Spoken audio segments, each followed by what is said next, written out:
Muy buenas tardes, jóvenes, qué gusto saludarlos a su solicitud y con el afán de poder apoyarles en esta semana que, según me argumentaron, tienen bastante pesada y con algunos exámenes, he accedido a su solicitud. También con respecto a los delitos que vimos con la otra sección la semana pasada, ya que ustedes no tuvieron clase por corresponder al día lunes 20, el cual está legalmente establecido, que es un descanso a nivel república, yo ya estoy haciendo las gestiones con la respetable licenciada Brenda Trejo para que ella pueda brindarme las grabaciones y así poder dárselas a ustedes y que tengan un apoyo. Vamos a iniciar entonces con el capítulo 7 de los delitos de inseminación. Inseminación forzosa será sancionado con prisión de 2 a 5 años e inhabilitación especial hasta 10 años el que, varios presupuestos. Número 1, sin consentimiento de la mujer procure su embarazo utilizando técnicas médicas o químicas de inseminación artificial. Entonces, este es el primer presupuesto. Ese quien, si bien es cierto, es amplio, sabemos que obviamente debe ir dirigido a profesionales de la salud, especialmente a ginecólogos o quizá inclusive científicos, ¿verdad?, que se dediquen a verificar aspectos del cuerpo, de la reproducción, pero sobre todo del embarazo y el desarrollo de los bebés. Acá algo interesante con este tipo penal no es solo que posee 3 presupuestos, ahorita acabamos de ver el primero, sino que es uno de los pocos delitos en el cual esta pena, que es mixta, que es la prisión con una inhabilitación especial, nos indica cuánto tiempo. Usualmente, si ustedes recuerdan, en otros delitos es inhabilitación especial, o cuando veamos de aquí a 2 cursos más, al tercer curso, en delitos contra la función pública, solo es inhabilitación especial y no dice tiempo. Usualmente queda discrecionalmente a criterio del juez. No podría ser una pena ad eternum, eso sería contrario a la perspectiva del derecho penal moderno. Sin embargo, esta es bastante clara y nos dice que la prisión es de 2 a 5 años, un delito menos grave, una inhabilitación especial de hasta 10 años. Dice acá: si resultara el embarazo, este es el segundo presupuesto, se aplicará prisión de 2 a 6 años e inhabilitación especial hasta 15 años. Entonces, ese hasta nos diría que el techo es 15 años, pero ¿ustedes creen razonable que alguien pudiera ponerle un año? Bueno, por el indubio pro reo, un abogado defensor podría pelearlo. Sin embargo, la lógica nos dice que prácticamente el mínimo serían esos 10 años a los que hace alusión el presupuesto anterior, porque siendo menos grave, en donde únicamente le hizo las técnicas o medios químicos de inseminación artificial, la aplicación es de 10 años de inhabilitación. Y luego acá, si además le aplicó esas técnicas y hay un resultado, un embarazo, dice hasta 15 años, creería yo, esa es mi interpretación, que el mínimo son 10 y el máximo 15. Luego tenemos el tercer presupuesto. Si la mujer sufriera lesiones gravísimas o la muerte, se aplicará la prisión de 3 a 10 años e inhabilitación especial de 10 a 20 años. Entonces vamos viendo que el parámetro siempre va a ser mínimo 10, mínimo 10, mínimo 10 para la inhabilitación y va desde el primer presupuesto, esos 10 años, para el segundo presupuesto hasta 15 años y para el último presupuesto hasta 20 años. Muy interesante. Vamos ahora con el artículo 225, literal B. Inseminación fraudulenta. Se impondrá prisión de 1 a 3 años e inhabilitación especial hasta 10 años al que alteraba fraudulentamente las condiciones pactadas para realizar una inseminación artificial o lograr el consentimiento mediante engaños o promesas falsas. Es muy interesante. Acá vemos el tema de prisión de 1 a 3 años, de inhabilitación especial hasta 10 años. No es quizá tan grave como los presupuestos anteriores, ya que es lograr el consentimiento o realizar la inseminación, pero a través de esa inducción. Por eso es fraudulenta, hubo fraude. Tenemos luego el artículo 225C, experimentación. Y ustedes dirán, ¿por qué estamos regulando eso en Guatemala? Créanme que la realidad supera la ficción, y más cuando son temas médicos. A mí me alegra que exista este tipo de regulación porque no siempre se posee una base de bioética en ciencias científicas y humanas. Entonces, que existan los tipos penales es de alguna forma una garantía, sobre todo en estos tiempos modernos en donde la mayoría no la mayoría, pero un buen número de mujeres a nivel mundial, ¿verdad? Está decidiendo disminuir la tasa de natalidad o bien optar a no tener hijos. Y Guatemala, de manera increíble, está en el índice en que ha disminuido. Y creería yo, esta es una percepción personal, que los embarazos que han habido en muchos aspectos son por temas de delitos de violación. Bueno, entonces está la experimentación y dice se impondrá de 1 a 3 años de prisión e inhabilitación especial hasta 10 años al que, aún con el consentimiento de la mujer, realizara en ella experimentos destinados a provocar su embarazo. No se consideran experimentos los diversos intentos para procurar el embarazo que se realizan conforme a una técnica ya experimentada y aprobada. Esto es prácticamente para aquellas técnicas que quizá no están patentadas, no se han probado en otras personas y prácticamente entonces efectivamente esto constituye un experimento sobre la mujer. Vamos ahora al título quinto de los delitos contra el orden jurídico familiar y contra el Estado civil. Estos son muy importantes, están muy relacionados a sus clases en materia civil. De la celebración de matrimonios ilegales. Matrimonio ilegal, artículo 226. Quien contrajere segundo o ulterior matrimonio sin hallarse legítimamente disuelto el anterior será sancionado con prisión de 1 a 3 años. Igual sanción se impondrá a quien siendo soltero contrajere matrimonio a sabiendas con persona casada. Entonces aquí pueden pagar los dos. El primero porque, qué sé yo, yo estoy felizmente casada, pero me he vuelto a enamorar y entonces le propongo a mi pololo, a mi novio, que aunque yo tengo esposo, pues nos volvamos a casar. Yo tengo un vínculo que no se ha disuelto jurídicamente, para lo cual hay normativa, procedimientos y juzgados especiales. Y viene la otra persona y me dice, sí, ahí ya no solo sería yo el sujeto activo, ahí ya estaríamos los dos porque estarían los dos presupuestos contemplados. El que lo hace teniendo este contrato, este vínculo legal del matrimonio, y el que a sabiendas que lo tiene igual accede al matrimonio. Aún así, no sé, esta pregunta les dejo yo a ustedes. ¿Qué pensarían si les digo, pero hagámoslo como un matrimonio maya, así un matrimonio espiritual, vámonos a un cenote y que un chamán nos case y no hay una documentación legal? Para ustedes, ¿ahí se incurriría en este tipo penal o no se incurriría? Les dejo la pregunta, y a los 5 primeros o a las 5 mejores respuestas les vamos a brindar ahí un 0.50 de punto extra. Vamos a tener otro de punto extra porque yo creo que ustedes en el parcial no tuvieron. En la otra sección siguiente les voy a dar esta oportunidad. Vamos a ocultación de impedimento, artículo 227. Quienes contrajeren matrimonio sabiendo que existe impedimento de causa de nulidad absoluta serán sancionados con prisión de 2 a 5 años. Siempre un delito menos grave que lo vea un juez de paz. Igual sanción se aplicará a quien contrajera matrimonio sabiendo que existe impedimento a causa de su nulidad absoluta de ocultar esas circunstancias al contrayente. Aquí viene la otra pregunta para 0.5, así ya tendrían un punto extra quienes deseen participar porque es opcional. Si, por ejemplo, yo conozco un alemán y que me encanta y él está aquí y aquí también se vuelve loco por mí, los dos andamos ahí requete enamorados y yo le empiezo a insinuar y él dice sí, él me propone matrimonio, hacemos acá gran boda, invitamos a toda la gente, los registros y sí, con notario y toda la onda. ¿Y qué si él ya estaba casado en Alemania? Aquí incurriríamos en uno de estos tipos penales, precisamente en el que estamos viendo, ocultación de impedimentos, sí o no. Yo no lo sabía, ¿verdad? Él solo se emocionó también y quiso casarse. Simulación, artículo 228. Quien engañando a una persona simular el matrimonio con ella será sancionado con prisión de 1 a 4 años. Con igual pena será sancionado quienes con ánimo de lucro, otro propósito ilícito o con daño a terceros contrajeran matrimonio exclusivamente para cualquiera de esos efectos sin perjuicio de las otras responsabilidades que pudieran derivarse de sus acciones. Hay muchas personas, que han tenido este problema. Parece de telenovela, pero esto ocurre también en la realidad, en donde simulan una boda. Llega, qué sé yo, un ministro de culto, pero que no es real. Llega un notario y que sí es notario, pero es amigo del novio y como él lo que quería era la prueba de amor. Pero como ella no se la quería dar si no había matrimonio, entonces él finge que va a haber este matrimonio. Simulan una boda completa. Y esto es un delito, simulación. Y después, qué sé yo, tienen 3 hijos, su hogar establecido. Y unos 10 años después ella necesita para unos trámites y va al RENAP y no existe tal cuestión que nunca se registró porque nunca existió, ¿verdad?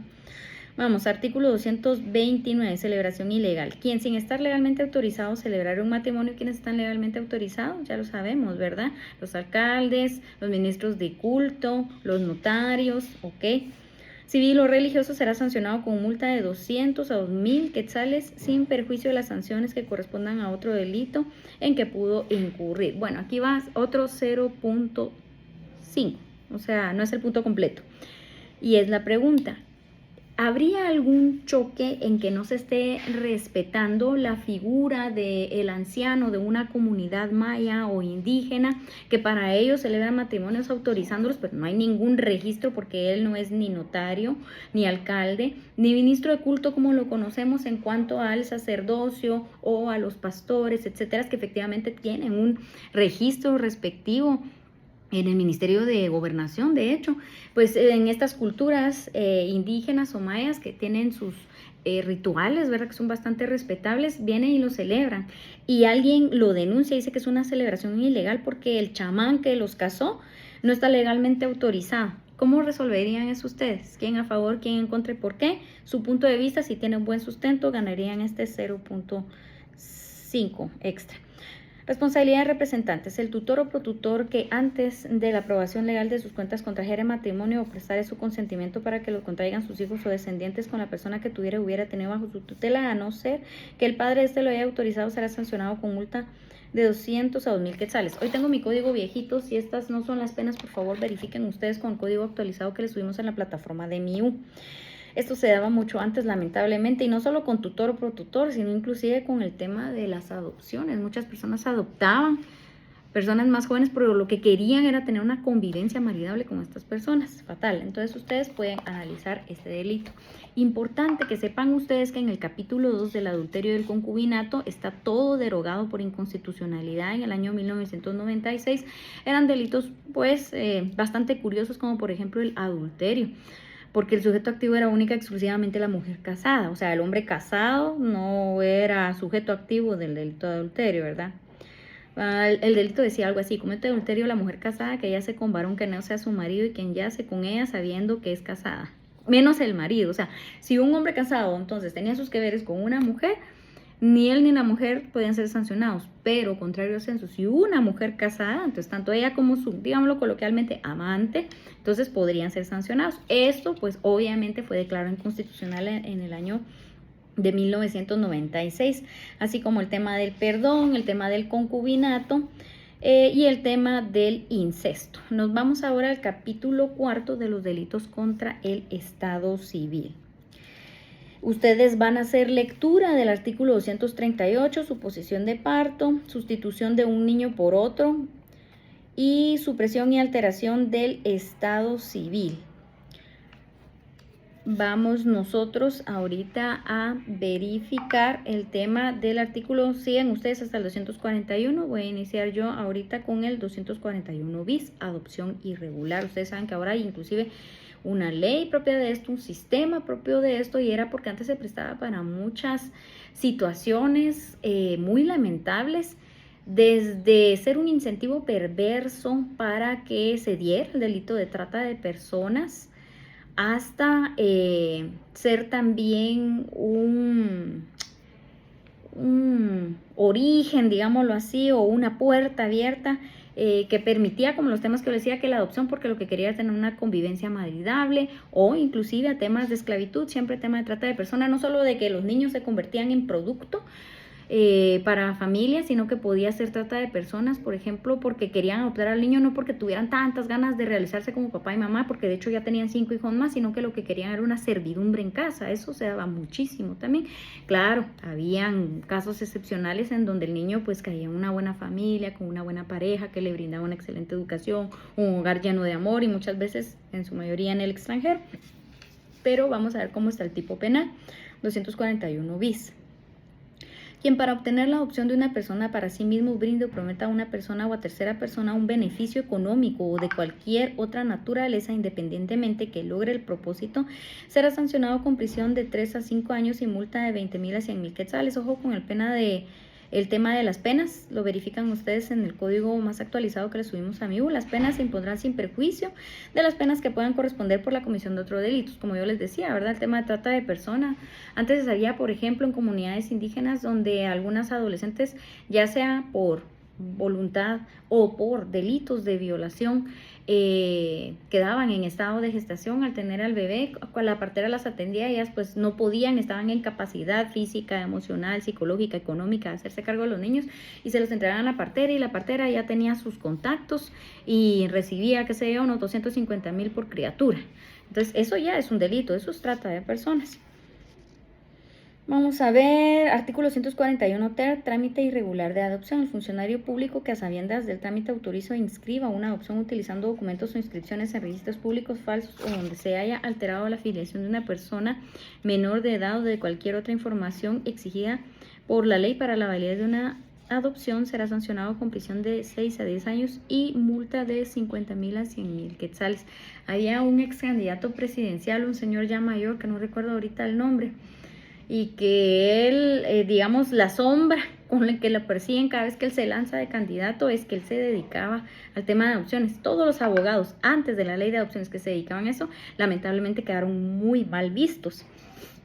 De igual forma los jueces que se dedicaban a esto, y por eso es que ahora pues tenemos ahí un centro específico de adopciones y que los trámites pues son públicos, transparentes y debieran ser también eficientes. Vamos ahora con el capítulo 5 del incumplimiento de deberes, negación de asistencia económica. Este es uno de los tipos penales que más ocurre en Guatemala. Cuando yo fui juez de paz, con competencia ampliada para delitos menos graves, los juicios que más llevaba eran de negación de asistencia económica, aparte por las responsabilidad de conductores, las faltas y las lesiones. Y bueno, en las noches que eran ya otro tipo de situaciones que veíamos. Artículo 242. Quien estando obligado legalmente a prestar alimento en virtud de sentencia firme o de convenio que conste en documento público o auténtico, se negare a cumplir con tal obligación después de ser legalmente requerido, será sancionado con prisión de 6 meses a 2 años. Salvo que probare no tener las posibilidades económicas para el cumplimiento de su obligación. El autor no quedará eximido de responsabilidad penal por el hecho de que otra persona los hubiera prestado. Entonces, como el vecino ya le dio de comer al bebé, entonces el señor ya se limpió las manos y ya no tiene que enfrentar nada. No, lo siento mucho. Pero este delito es súper reprochable porque ocurre mucho acá en Guatemala que pues los padres de familia, aunque pudiese ser en cualquier vía, pero lo más común que yo vi en juzgado siendo juez de paz es que el padre de familia por X o Y razón dejaba a esta esposa o conviviente y encontraba una nueva pareja y tenía unos nuevos hijos y ahora quería dedicarse a esta familia como si hubieran dejado de existir los otros hijos. Y la mayoría de mujeres que yo conocía en estas instancias pues vendían hasta piedras con tal de que los niños pues tuvieran educación, ropa, comida, salud, etcétera, todo lo que conlleva el término de alimentos. Casi siempre eran las nuevas novias o las nuevas esposas las que iban a ver dónde conseguían el dinero para poder conciliar, porque si no, efectivamente, pues se les iba a imponer la pena.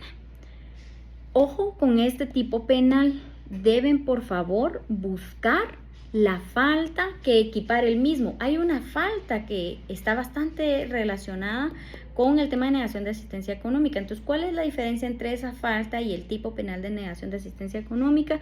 Aquí va otra oportunidad. No crean que si ustedes contestan las 4 preguntas van a tener 2 puntos netos. No, porque son las primeras 5 preguntas o las mejores respuestas, que tengamos. Entonces, usted puede darme la respuesta, igual, solo los 5 primeros, de cuál es la falta y cuál es la diferencia y cuáles son las similitudes entre la falta y el tipo penal de negación de asistencia económica. Y aquí les explico desde ya un poquito antes.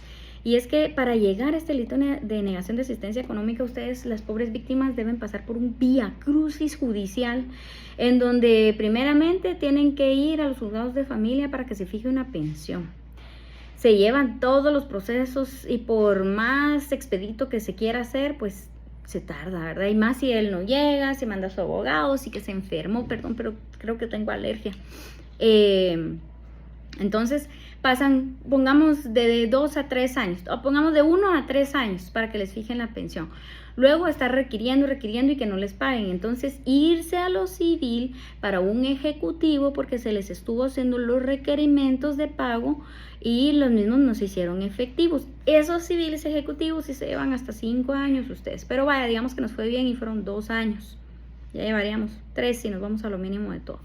Y luego nos tendríamos que ir a las instancias penales en donde se demuestra que había una pensión económica fijada que de la misma se hizo el requerimiento de pago y la misma no se hizo efectiva, y que por lo tanto pues estamos iniciando la última ratio, que es el derecho penal, porque hay una negación. Entonces aquí está violentándose el interés superior del niño, así que debe procederse de esta manera. Tenemos también el incumplimiento agravado, artículo 243, la sanción señalada en el artículo anterior se aumentará en una tercera parte, ojo, una agravante específica que nos dice expresamente cuánto debe aumentar la pena cuando el autor, para eludir el cumplimiento de la obligación, traspasara sus bienes a terceras personas o empleare cualquier otro medio fraudulento. Aquí hay otro tipo penal implícito, podría haber inclusive un concurso. Acá, para no cumplir con la negación, se está agravando la pena del delito de negación. Pero aparte hay un alzamiento de bienes que vamos a ver el otro semestre en los delitos patrimoniales. Y vámonos con el incumplimiento de deberes de asistencia, artículo 244. Quien estando legalmente obligado incumpliera o descuidara los derechos de cuidado y educación con respecto a descendientes o personas que tenga bajo su custodia o guarda, de manera que estos se encuentren en situación de abandono material y moral, será sancionado con prisión de 2 meses a 1 año. Es un poco distinto, pero siempre en la línea. Eximente por cumplimiento, artículo 245. En los casos previstos en los 3 artículos anteriores quedará exento de sanción quien pagare los alimentos debidos y garantizare suficientemente, conforme a la ley, el ulterior cumplimiento de sus obligaciones. Bueno, aquí terminaríamos entonces con los delitos relativos a las personas.